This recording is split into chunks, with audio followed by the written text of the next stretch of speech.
UFOs, or if you're that asshole Jeff from accounting, unidentified flying objects which may or may not have to do with aliens. Yes, Jeff, this is technically true. Thank you for reminding us once again, even though the Webster's Merriam definition of alien is belonging to another person, place, or thing, which quite literally makes any anomaly you see in the sky an alien UFO. Yes, I could be that asshole too, Jeff.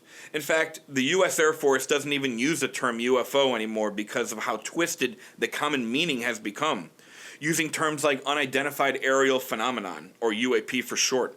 And now that you know that, I'm sure in 50 years, people will be claiming the UAPs don't exist, and others will have to remind them of the definition, just like our asshole Jeff here. But the point of this story is not the definition of UFOs or aliens or how much I hate Jeff, but the raid on Area 51.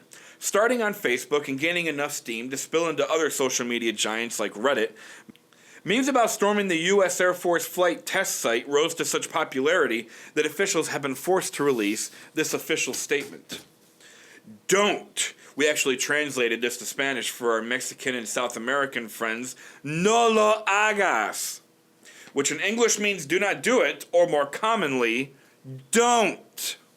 This, of course, is paraphrased. Here is the actual statement a Navy spokeswoman told the Washington Post. Area 51 is an open training range for the U.S. Air Force, and we would discourage anyone from trying to come into the area where we train American armed forces. The U.S. Air Force always stands ready to protect America and its assets. Now, this should be enough to stop any rationally thinking people, and if that does not, then maybe any number one of these signs would help. What really sticks out to me here, and probably should to anybody attempting to storm the compound, is that, yes, deadly force is authorized. Most people who drive past these signs are just cited with tickets and turned around, but it is important to remember that they are well within their rights to shoot to kill anybody who enters unlawfully, and it probably won't even be a person doing the shooting.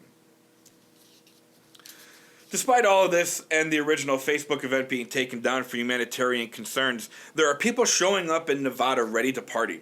And it doesn't help that the U.S. Navy came out days before the event to confirm the legitimacy of UAP footage taken in 2004.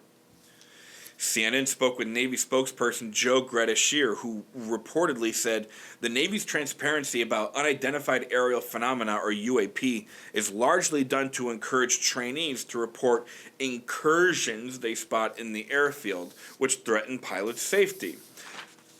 Now, by incursions, Gradishier is probably speaking about any anomaly that sensors are unable to identify. Retail drones, homemade drones, reconnaissance vehicles from foreign nations attempting to gather intel on U.S. military practices, but what are we really hearing? Aliens. Extraterrestrial aliens, to be precise. Does it help that they came out with this information days before the public storming of Area 51? No, but it's really funny. To make matters worse, as reported by the Air Force Times, when directly asked about extraterrestrials, Air Force Chief of Staff General Dave Goldfein, wearing a wry smile, played coy, and instead told a story about a flying UFO April Fool's Day prank. At no point in his statement was there an out-and-out denial that the Air Force has aliens. This does not mean that there are aliens at Area 51, but it's fucking frustrating that they will neither confirm nor deny these rumors. When running for president, Donald Trump promised to disclose information about aliens as soon as he was briefed on it.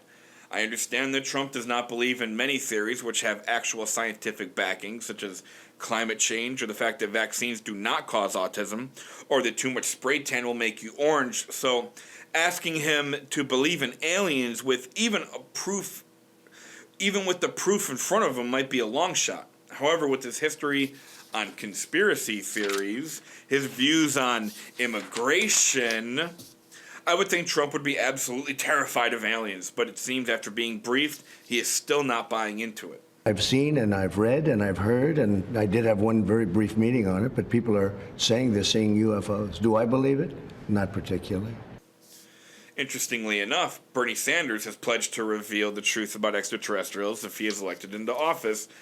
What he is not saying is that he's already planning on ways for the American people to pay for alien health care. We have a responsibility to the universe, damn it! A couple of Dutch YouTubers have already been arrested days before the raid, and you don't often hear of this narrative.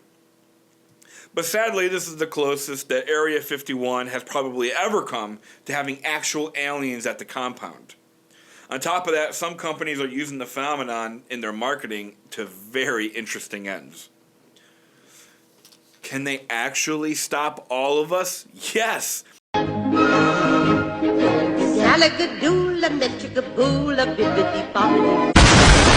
Yes, absolutely. Area 51 could stop a trained armed force of thousands that would not break a sweat at stopping millions of these. My uncle told me that my mom got abducted and turned me into a half-breed alien, and I was told that story my whole life, so I've always been into aliens. If you think he looks familiar, you're not alone. I was wondering what happened to John Frusciante myself after leaving the Red Hot Chili Peppers. Turns out he banged this dude's mom and went home on a spaceship, which is sad because I miss the Red Hot Chili Peppers. You might say, but they are still together and making music without Frusciante. Are they, though? Please come home, Frusciante. We miss you.